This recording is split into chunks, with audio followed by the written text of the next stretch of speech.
Ever seen someone try to make a flamethrower out of a pickle jar? Or hook up mains voltage directly into a water stream? How about fixing a motorcycle tire with dissolved styrofoam to save $2? Today we're looking at these garage geniuses who apparently skipped physics class to hang out behind the shop. Some of these projects are just laughably useless, but others? These are straight-up suicide instructions. I'm going to show you where they're faking it with clever editing and where they're actually risking their lives. Let's dive in. Cutting open a gas cylinder with an angle grinder is already a classic Darwin Award nomination.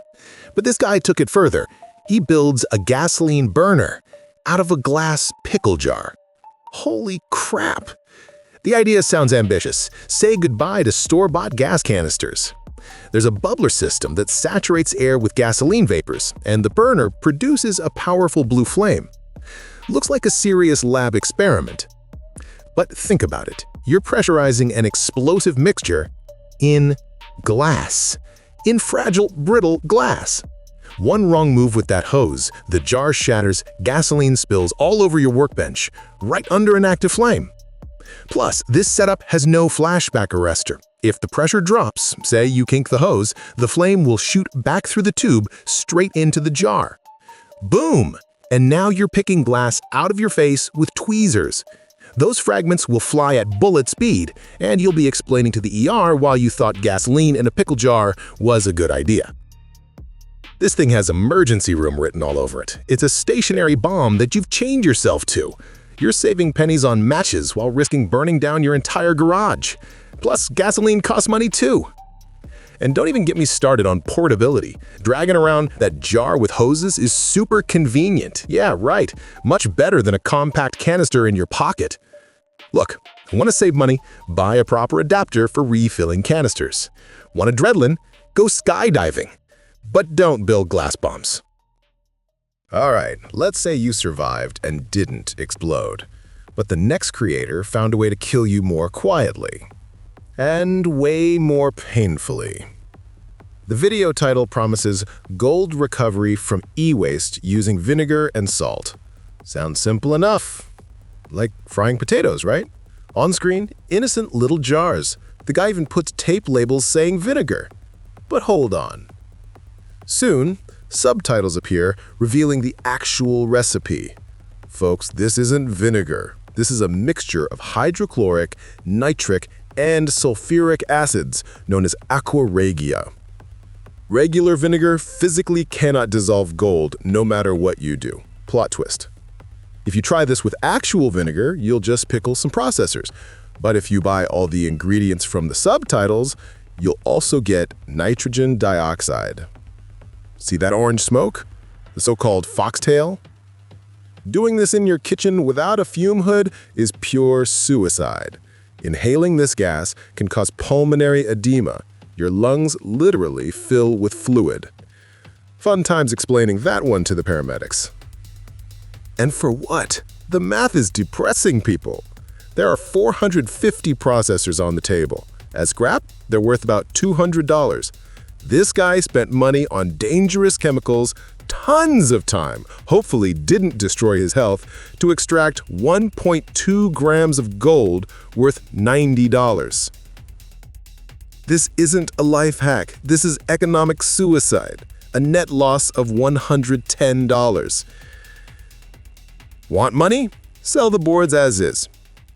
Want to live? Don't play chemist with a cooking pot. Done with acids. Now let's try combining the incompatible, like water and mains voltage. Turn a refrigerator compressor into a powerful water pump? Sounds like genius, but it's actually instructions for building an electric chair. The creator assembles a complex plumbing setup. Looks very engineered. Fittings, adapters, serious hardware. In the end, we see a powerful water stream that supposedly waters your garden for free. But physics has left the chat. These compressors are designed to compress gas. Liquids are incompressible, understand? Forcing water into a cylinder at 3,000 RPM, that's guaranteed hydraulic shock.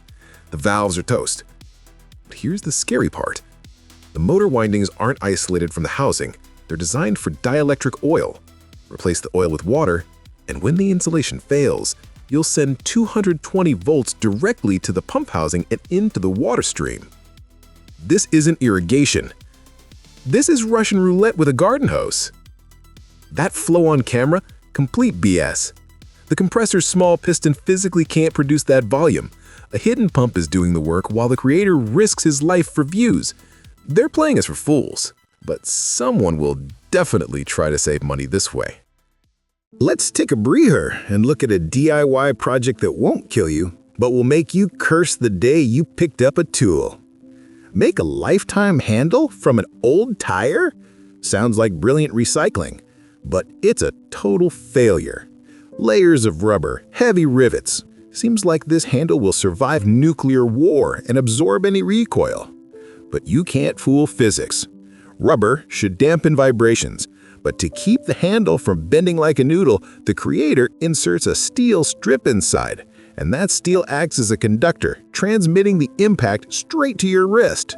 The whole point of rubber is lost. Plus, the balance is ruined.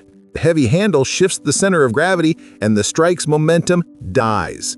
You'll be swinging this thing, spending twice the energy. In the end, you spent money on materials to make an uncomfortable piece of junk that'll give you blisters. A new wooden handle costs nothing, $4. From stupid mechanics to brazen electronics, the next video's creator thinks if you slap together enough junk soldering, you can cancel Ohm's law. First, the basics. The video shows building an inverter. Its job? Turn 12 volts from a car battery into household 220V so you have a power outlet where there's no electricity.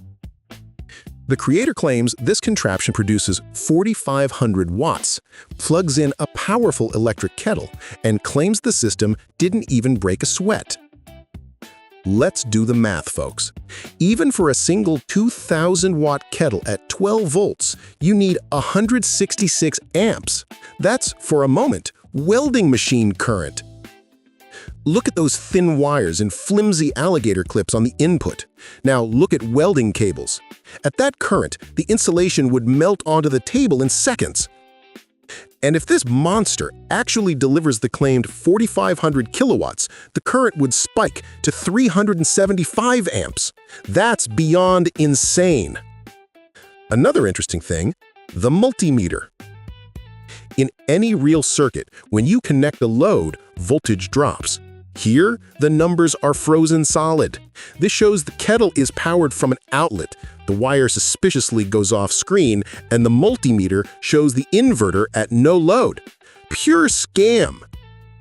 If an inexperienced person believes this miracle and connects a real truck battery with proper wires, the transistors will quickly burn out because the circuit has no drivers, no protection, no feedback. Burning transistors is bad enough, but the last life hack in our collection is a real crime. If you try this, you might not come home. And finally, the winner of our Darwin Award.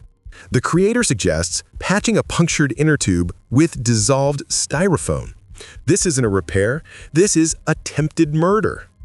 On screen, fascinating chemistry. Gasoline dissolved styrofoam, turning it into sticky goo, free superglue production. The guy smears this on the tube, and it seems like he beat the system. But this is a fatal mistake, folks. Styrofoam is polystyrene. When it dries, it becomes hard, brittle plastic. An inner tube is elastic rubber. When inflated, it must stretch in all directions. Rigid plastic crust doesn't stretch. Plus, the tube is cut, and this mess is glued with overlap, which also reduces its diameter. Imagine this is a motorcycle front wheel. At 60 miles per hour, the tube deforms, this plastic garbage breaks off, and instant deflation occurs. You lose control and become a hood ornament on an 18-wheeler. Never try this. It's genuinely dangerous. These videos have millions of views. Millions of people might think this is safe to do. But remember, use your brain, not just a hat rack. If you enjoyed this episode, subscribe to the channel. We'll keep cleaning the internet of dangerous garbage. And check the link below for more disasters we've roasted. Stay safe out there, folks. Take care.